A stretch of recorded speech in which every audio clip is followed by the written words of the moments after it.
Chapter 5. Headlines. The difference between advertising and personal salesmanship lies largely in personal contact. The salesman is there to demand attention. He cannot well be ignored. The advertisement can be ignored. But the salesman wastes much of his time on prospects whom he can never hope to interest. He cannot pick them out. The advertisement is read only by interested people who, by their own volition, study what we have to say. The purpose of a headline is to pick out people you can interest. You wish to talk to someone in a crowd, so the first thing you say is, "Hey there, Bill Jones," to get the right person's attention. So in an advertisement. What you have will interest certain people only and for certain reasons. You care only for those people. Then create a headline which will hail those people only.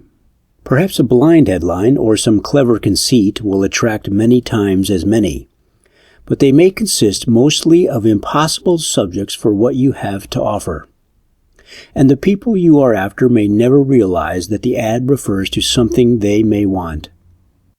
Headlines on ads are like headlines on news items. Nobody reads a whole newspaper. One is interested in financial news, one in political, one in society, one in cookery, one in sports, etc. There are whole pages in any newspaper which we never scan at all. Yet other people may turn directly to those pages. We pick out what we wish to read by headlines, and we don't want those headlines misleading. The writing of headlines is one of the greatest journalistic arts. They either conceal or reveal an interest. Suppose a newspaper article stated that a certain woman was the most beautiful in the city. The article would be of intense interest to that woman and her friends. But neither she nor her friends would ever read it if the headline was Egyptian Psychology. So in advertising, it is commonly said that people do not read advertisements. That is silly, of course. We who spend millions in advertising and watch the returns marvel at the readers we get. Again and again we see 20% of all the readers of a newspaper cut out a certain coupon. But people do not read ads for amusement. They don't read ads which at a glance seem to offer nothing interesting. A double-page ad on women's dresses will not gain a glance from a man, nor will a shaving cream ad from a woman. Always bear these facts in mind. People are hurried. The average person worth cultivating has too much to read. They skip 3/4 of the reading matter which they pay to get. They are not going to read your business talk unless you make it worth their while and let the headline show it. People will not be bored in print.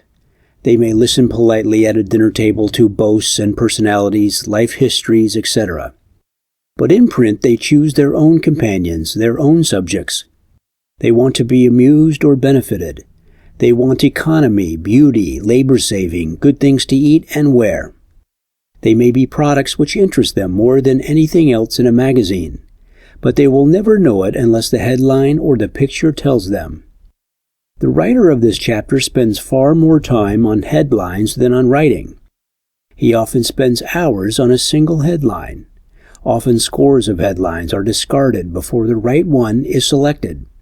For the entire return from an ad depends on attracting the right sort of readers. The best of salesmanship has no chance whatever unless we get a hearing. The vast difference in headlines is shown by keyed returns which this book advocates. The identical ad run with various headlines differs tremendously in its returns. It is not uncommon for a change in headlines to multiply returns from 5 to 10 times over. So we compare headlines until we know what sort of appeal pays best. That differs in every line, of course. The writer has before him keyed returns on nearly 2,000 headlines used on a single product. The story in these ads is nearly identical. The returns vary enormously due to the headlines. So with every keyed return in our record appears the headline that we used. Thus we learn what type of headline has the most widespread appeal. The product has many uses. It fosters beauty. It prevents disease. It aids daintiness and cleanliness. We learn to exactness which quality most of our readers seek. That does not mean that we neglect the others. One sort of appeal may bring half the returns of another, yet be important enough to be profitable. We overlook no field that pays, but we know what proportion of our ads should, in the headline, attract any certain class. For this reason, we employ a vast variety of ads. If we are using 20 magazines, we may use 20 separate ads. This because circulations overlap and because a considerable percentage of people are attracted by each of several forms of approach. We wish to reach them all. On a soap, for instance, the headline "Keep Clean" might attract a very small percentage. It is too commonplace. So might the headline "No Animal Fats." People may not care much about that. The headline "It Floats" might prove interesting. But a headline referring to beauty or complexion might attract many times as many. An automobile ad might refer in the headline to a good universal joint. It might fall flat because so few buyers think of universal joints. The same ad with the headline "The Sportiest of Sport Bodies" might outpull the other by 50 to 1. This is enough to suggest the importance of headlines. Anyone who keys ads will be amazed at the difference. The appeals we like best will rarely prove best, because we do not know enough people to average up their desires. So we learn on each line by experiment. But back of all lie fixed principles. You are presenting an ad to millions. Among them is a percentage, small or large, whom you hope to interest. Go after that percentage and try to strike the chord that responds.